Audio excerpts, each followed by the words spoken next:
Just after 6 o'clock Thursday evening, people in Dover, Delaware were heading home.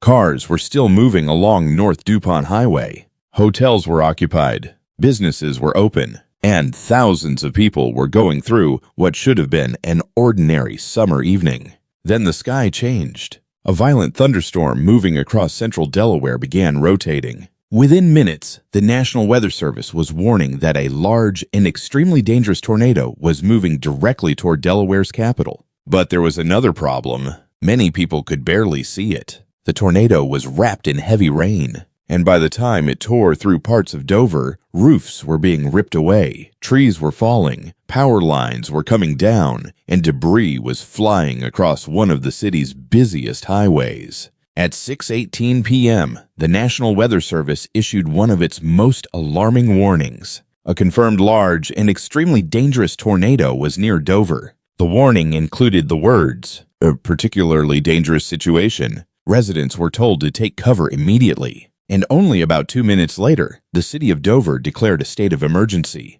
The damage was already spreading across the city. Yet, by the following morning, officials were reporting something remarkable. Despite the destruction, no significant storm-related injuries had been reported. Dover Police Lieutenant Mark Hoffman described the outcome in simple terms. It was a miracle. So how did a dangerous tornado tear through a state capital during the evening rush, damage hotels, knock out power, and scatter debris across major roads, without causing the kind of human toll that could easily have followed? The story begins before the tornado reached Dover. Thursday, August 20th, had already become a dangerous weather day across a large part of the Mid-Atlantic and Northeast. Strong thunderstorms were developing across the region. Millions of people from the Washington and Baltimore areas north toward Philadelphia, New York, and southern New England were facing threats from damaging winds, heavy rain, flash flooding, and tornadoes. The same storm system would later cause flooding and severe weather problems across several states.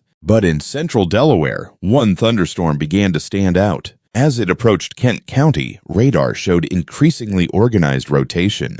Warnings were issued. The storm kept moving east, then northeast. And shortly after 6 in the evening, the threat changed from something meteorologists were watching to something people on the ground were experiencing. At approximately 6:11 p.m., the National Weather Service warned that a confirmed large and extremely dangerous tornado was located over Dover. The language was unusually urgent. People were told they were in a life-threatening situation. Flying debris could be deadly. Homes, businesses, and vehicles could suffer major damage. And residents were warned not to wait until they could actually see the tornado. That last instruction mattered, because this was not the kind of tornado many people imagine when they think of the Great Plains.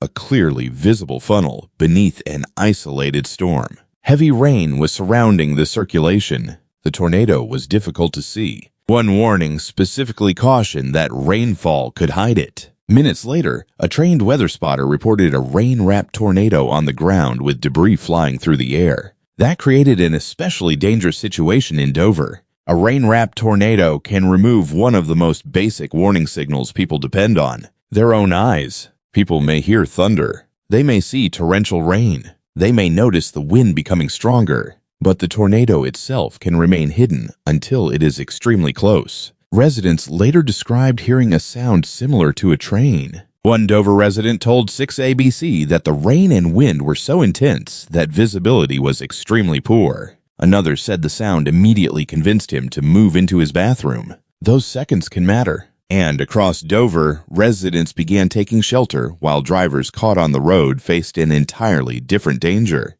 Along North DuPont Highway, a dash camera captured one of the most dramatic moments of the storm.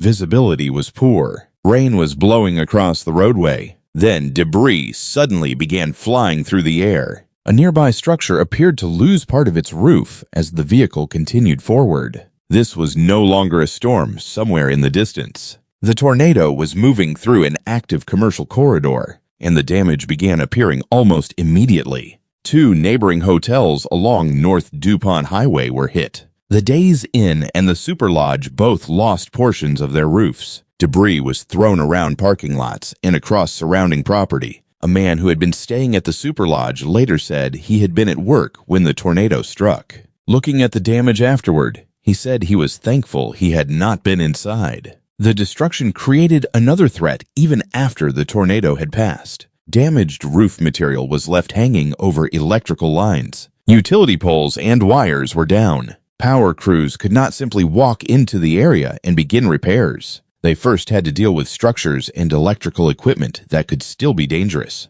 Damage was also reported at the Kraft Foods facility. A Little League field on Electric Avenue was hit as well. Fencing was knocked down. Poles were damaged. A fallen tree brought down the scoreboard. Across other parts of Dover, trees came down onto roads and property. Floodwater covered streets. Electrical service failed. Traffic lights stopped working at multiple intersections. That created a second emergency, not from the tornado itself, but from what the tornado left behind. Imagine dozens of intersections suddenly operating without traffic signals. Trees and branches are blocking lanes. Power lines may be lying across the pavement. Emergency vehicles are trying to reach damaged buildings. Residents are trying to get home. And other people are driving toward the destruction because they want to see what happened. Dover police quickly issued a blunt message. Stay away. Officials warned that unnecessary traffic was making the situation more dangerous. Every additional vehicle could slow firefighters, police officers, utility workers, and rescue crews.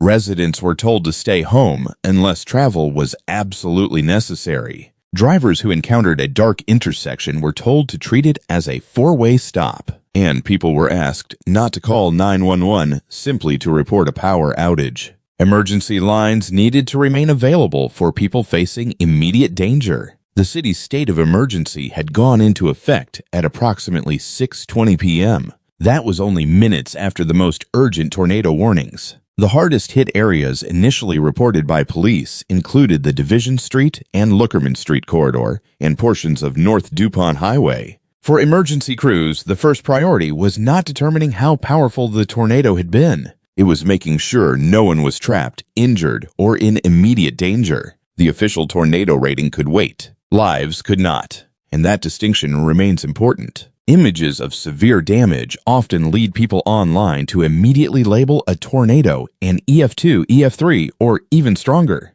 But that is not how the official enhanced Fujita rating is determined. Meteorologists examine damage on the ground. They study what kinds of buildings and trees were affected. They look at construction quality. They analyze the width and length of the path. Then they estimate the wind speeds most consistent with the observed damage. As of Friday morning, the National Weather Service was expected to survey the Dover area to determine the tornado's intensity, path, and full extent. So at this stage, assigning an official EF rating would be premature. There was also early confusion about Dover Motor Speedway. The National Weather Service warning used Dover Speedway as a location reference as the tornado moved through the area. That quickly generated concern among NASCAR fans that the famous Monster Mile had taken a direct hit. But later Thursday evening, Dover Motor Speedway said an initial inspection showed no major damage to the facility. That is another example of how quickly information can change during a major weather emergency. Radar can show where the circulation is located.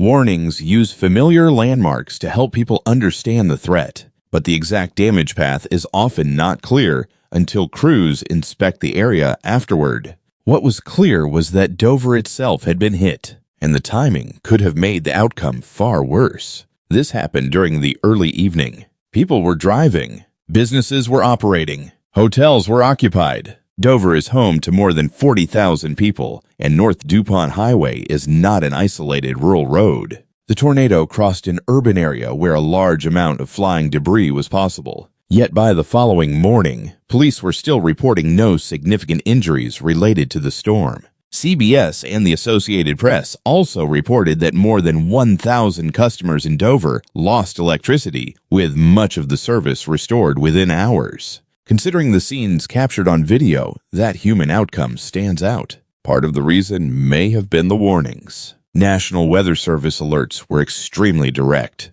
This was not simply a tornado watch telling people conditions were favorable. It was a warning telling people dangerous rotation was present. Then the language became even stronger. A large and extremely dangerous tornado had been confirmed. Take cover now. For someone receiving that alert on a phone, television, or weather radio, there was little ambiguity, and several residents appear to have acted quickly. That does not mean everyone was safe. Dashcam footage showed vehicles still traveling while debris was flying. That is one of the most dangerous positions to be in during a tornado. The National Weather Service advises people in vehicles to reach a substantial building whenever possible rather than trying to outrun a tornado or shelter beneath an overpass. Flying debris is responsible for many tornado injuries. A vehicle offers limited protection when pieces of roofing, wood, metal, glass, and tree limbs are moving at violent speeds. There is another important lesson from Dover. Do not depend on seeing a tornado before taking shelter. This tornado was hidden by rain. That is especially dangerous in the eastern United States, where storms can be surrounded by heavy precipitation, trees, and buildings that limit visibility. Waiting at a window to look for a funnel can cost precious time. If a tornado warning covers your location, the safest response is to move immediately. A basement is best when available. Otherwise, use a small interior room on the lowest floor of a sturdy building. Stay away from windows. Put as many walls as possible between yourself and the outside. Protect your head and keep receiving weather information until officials say the danger has passed. Thursday night also showed why the danger does not end when the tornado disappears. The aftermath can be hazardous for hours. Downed electrical wires may still be energized. Broken gas lines can create fire risks. Damaged trees can continue falling. Flooded roads can hide dangerous conditions. Unstable roofs and walls can collapse. And emergency crews need open roads. That was why Dover police became so frustrated with people apparently driving around simply to look at the destruction. Disaster tourism may seem harmless, but when streets are damaged and emergency vehicles are trying to move, it can delay help to someone who actually needs it. Across Dover, cleanup crews worked into the night. Power crews moved through damaged areas. Police blocked dangerous roads. Residents began inspecting homes, vehicles, and businesses. Hotels were left with exposed roofing. Trees covered streets and yards. Pieces of buildings had been thrown across commercial areas. But as daylight returned Friday morning, the story was not only about what had been destroyed. It was also about what had not happened. No confirmed death toll. No reports of mass casualties. No reports of significant tornado-related injuries. That could still change as damage assessments continue and officials will continue examining the affected areas. But the early outcome was dramatically better than the images might have suggested. And for Dover, that may become the most important part of this storm.